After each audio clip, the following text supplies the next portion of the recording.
아유, 뭐 이거 가지고 뭐 공부머리가 되겠어라고 하는데요. 절대 아니에요. 성적을 올리는 데 있어서 IQ가 미치는 영향은 25%, 그리고 메타인지가 안녕하세요. 자녀교육 정보 채널 드림맘입니다. 오늘은 여러분이 고민하시는 부분 중에서 우리 아이 공부머리 과연 되나? 공부머리가 있는 건가? 없는 건가? 또는 너무 이렇게 학습에 의욕이 없고 잘 못하는데 아무래도 공부 타입이 아닌가 봐. 이렇게 절망하시는 경우 참 많으시죠. 그래서 어떻게 하면 공부머리가 생기게 할 수 있는지, 걱정하시는 부분이 해결될 수 있는지 정말 디테일하게 3가지로 정리해서 말씀을 드릴 테니까요. 끝까지 들어보세요. 이제 첫 번째는 학습에는 아이에 맞는 학습법과 습관을 길들이기예요. 아유, 뭐 이거 가지고 뭐 공부머리가 되겠어라고 하는데요. 절대 아니에요. 성적을 올리는 데 있어서 IQ가 미치는 영향은 25%, 그리고 메타인지가 40%라고 말씀을 드렸잖아요. 이 메타인지라는 건 자신의 아이에게 가장 맞는 학습법을 습관처럼 받아들여서 공부를 할 때 이 부분이 계속 진화를 하고 이 과정에서 뇌도 성장을 한다는 거죠. 그래서 이런 공부, 자신의 아이에 맞는 학습법을 찾는 게 너무너무 중요해요. 이게 이제 보통 중고등학교를 가서 공부를 막상 하면서 전교 1등 공부법을 내 아이에게 갑자기 하게 하고, 또는 뭐 아니면은 옆집에 엄친아 이런 학습법을 막 체득하려고 하지만 이게 금방 습관이 잡히지가 않는 거예요. 그래서 이랬다 저랬다 여러 가지 방법만 찾다가 시간이 다 가서 중학교 가고 고등학교 가고, 그렇게 해서 어느 날 고3이 되어서 수능을 준비해야 되고 아니면 해외 대학을 준비해야 되는 이런 난감한 상황이 오는 거예요. 그래서 어릴 때에는요, 공부머리가 어떻고 막 이런 고민을 하신다면 정말 공부 학습 습관, 내 아이에게 가장 잘 맞는 학습 습관을 길을 들이는 건데요. 그렇기 때문에 아침에 일어나서 밥 먹고 뭐 어떻게 뭐 하는 그런 습관처럼 일상적으로 내 아이가 공부를 하게 될 때에는 이런 자신이 가장 공부를 했을 때 효율적이었던 그 방법을 가지고 하다가 보면 더 업그레이드 되면서 그것이 지대한 성적에 영향을 미친다는 거죠. 그러니까 뭐니 해도요, 내 아이에게 맞는 학습법을 찾는 게 정말 중요해요. 근데 정말 주변에서도 보면은 그 어머니들이 말씀을 안 하셔서 그렇지 각자 집안에 그 학습에 이렇게 어떤 비법들이 있더라고요. 그 어머니가 아이를 보면서 이 아이의 그런 성향을 파악하고 공부를 어떻게 습관을 잘 잡아줌으로써 이 아이가 자신만의 공부법을 가지고 있어서 적어도 어떤 걸 새로운 걸 습득을 할 때 남들보다 빠르다는 거죠. 그리고 두 번째로 여기에서 이제 메타 인지를 활용하는 공부법 중에서도 특히 조심해야 하는 게, 어떤 학원을 막 다녔거나 학교를 가고 나서 꼭 돌아오셔서 그 부분을 자신의 걸로 이제 만드는 시간이 필요하다는 걸 간과하시면 안 돼요. 반드시 숙제를 하고 자신이 모르는 부분을 요약해서 아는 부분과 모르는 부분을 정확하게 알고 있어야만 이게 정말 효과가 있는데요. 이제 막상 수업을 듣고 오면 아는 것 같단 말이죠. 그래서 이걸 따로 복습을 한다거나 따로 뭐 어떤 정리를 한다거나 뭐 숙제도 나중에 한다거나 이렇게 될 수 있는데, 막상 이렇게 공부를 이제 정말 이제 치밀하게 하는 아이는 수업이 딱 끝나고 그 5분 동안 총정리를 하는 아이도 있고요. 그렇지 않고 집에 왔을 때에도 이걸 한번 전체적으로 이게 아는 것과 모르는 걸 이렇게 형광펜이나 색깔펜으로도 또는 노트에다가 정리를 하는 이런 습관을 들인다는 거죠.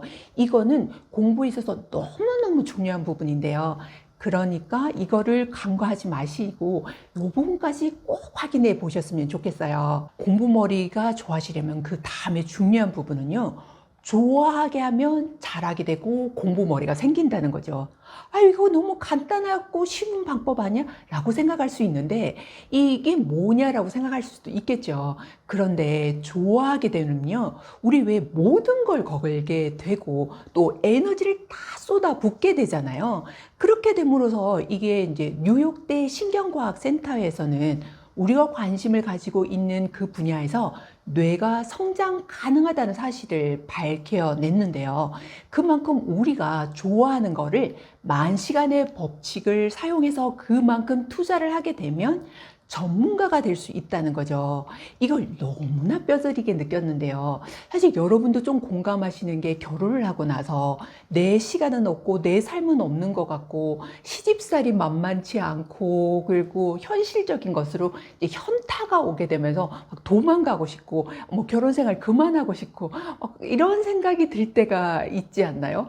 저도 너무너무 그걸로 고민을 하고 힘들었던 시간이 있었는데 문득 제 아이가 보이는 거예요. 아, 내 아이를 위해서 정신 차리자. 힘들어도 이 부분에 있어서 이제 좀 집중해서 잘 이렇게 차근차근 결혼 생활을 잘 해 나가보자. 아, 나라는 부분은 조금 내려놓고 이제 아이에게 집중을 하고 가정에 집중하리라 이런 생각을 한 적이 있는데요. 그런데 이때 이제 제가 아이들을 가르치고 있었고, 물론 그 부분을 이제 아이들도 좋아하고 이랬지만, 제 아이를 가르치는 부분은 조금 더 다르더라고요. 여러분도 좀 그런 거 느끼시죠? 그런데 아이를 하나를 가르쳐 보니 막 재밌다고 하는데 뭔지 모르는 뭐 뭉클한 감정, 그리고 아이가 너무 재밌어 하니까 내가 잘하나? 이런 생각 때문에 더 열심히 가르치고 싶고, 그래서 그때부터 어마어마한 양의 책을 사다가 연구를 하고 실행해보고 아이에게 시도해보고 이런 식의, 거의 그때는 잠을 3-4시간밖에 자지 않고 해도 피곤하기보다는 기쁨이 훨씬 더 컸던 거예요. 너무너무 좋아하게 된 거죠. 내 아이가 제 아이가 막 깡충깡충 뛰면서 좋아하니까 이걸 더 해주고 싶고 더 연구하게 되더라고요. 나중에는 꿈에서도 나타나게 되고 그 비법이 아침에 일어나면 나타나고 뭐 완전히 업그레이드 되는데, 그때 당시에 분수처럼 막 치솟듯이 아이디어가 나오는데요. 아, 이런 거구나 라는 생각이 들었어요. 그러니까 결국은 너무 좋아해서 저는 이런 게 제 타입이라고 생각도 하지 않았거든요. 그랬는데 너무 재밌어지고 너무 좋아지니까 미친 듯이 연구하게 되고, 그리고 그 부분에 있어서 또 재밌어 하니까 더 재밌고, 이렇게 하다 보니까 제가 어느덧 자녀 교육 전문가가 되어 있었고요. 그래서 30대에 무려 억대 연봉으로, 그때 당시 억대 연봉이면 지금은 더 엄청나잖아요. 근데 그때 러브콜이 정말 막 오는데 정말 제가 생각해도 너무 신기한 거예요. 아, 좋아하니까 이렇게 평범한 사람도 이렇게 전문가가 될 수 있는 거구나. 그러니까 여러분도 전문가가 될 수 있겠죠. 이렇게 아이도 이렇게 공부 잘하는 이런 비법들을 이제 터득하게 되었고, 그래서 이렇게 공부 머리가 그닥 있지 않은 아이가 공부 머리가 좀 있다는 소리 듣게 되고, 수학 머리 천재다는 얘기도 듣게 되고, 두루두루 이렇게 업그레이드 돼가는 과정을 보게 됐는데요. 사실 주변에 있는 너무너무 똑똑하다는 전국에 탑하는 아이들을 많이 만나봤는데, 그 어머니들이 하시는 남다른 비법들이 있었는데, 특히나 아이가 이 공부를 할 때는 기분 좋게 정말 좋아하도록 만들어주는데 남다른 시간을 썼다는 거죠. 세 번째로 중요한 거는요, 긍정적인 성공 경험을, 그 경험을 바탕으로 실행에 옮기는 거예요. 우리 아이가 이게 뭐 되는 게 없어, 잘하는 게 없어 이럴 때마다 우리도 그렇지만 움츠려들게 되잖아요. 그런데 아주 조그마한 성취감을 맛볼 수 있도록 도와주셔야 돼요. 첫 번째 스타트에서 좀 너무나 엄청난 과제라기보다는 아주 소소한 과제를 통해서 이 아이가 정말 나는 잘한다, 이런 부분이 될 수 있도록 여러분이 보시고 적절한 시기에 칭찬해 주시고, 너는 할 수 있잖아, 어머 정말 잘한다, 이 단계별로 어떤 스티커를 주거나 아니면 포상을 하면서라도 몸에 이렇게 나는 성공할 수 있어 라는 그런 마음의 그런 성공 경험을 쌓게 하셔서 그 성공 경험을 바탕으로 해서 실행화하는 거죠. 가끔은 아이들이 너무 자꾸 좌절을 하다가 보면 얼굴도 어두워지고요. 그리고 자세도 쭈그러들고 이렇게 돼요. 그래서 그럴 때는 먼저 세계적인 심리학자들이 이렇게 정말 강조하는 부분이, 자신감을 얻게 하기 위해서는 그 자세도 굉장히 중요하다고 해요. 그럴 때 특히 좋은 건 원더우먼 자세, 그리고 슈퍼맨 자세, 이런 자세를 가지고서 뭔가 당당하게 자신의 자세를 이렇게 갖추는 것도 한 방법이라고 하고요. 그렇게 당당하게 지금 너는 잘하고 있다라는 그런 마인드셋도 이렇게 심어주시고, 그러면서 성공 경험을 반드시 겪을 수 있도록 도와주시는 거죠. 그런 다음에 이 성공 경험이 이제 한 번으로 만족하지 않도록 꾸준히 갈 수 있도록 여러분이 도와주시는 역할을 또 하셨으면 더 좋을 텐데요. 그러니까 공부머리가 걱정이 된다면 다시 정리해 보자면 학습하는 아이에 맞는 학습법과 그리고 습관 길들이기, 그리고 두 번째로는 그걸 좋아할 수 있도록 만들면 잘하게 된다는 거, 그리고 세 번째로는 긍정적인 성공 경험을 통해서 경험을 실행하라는 거.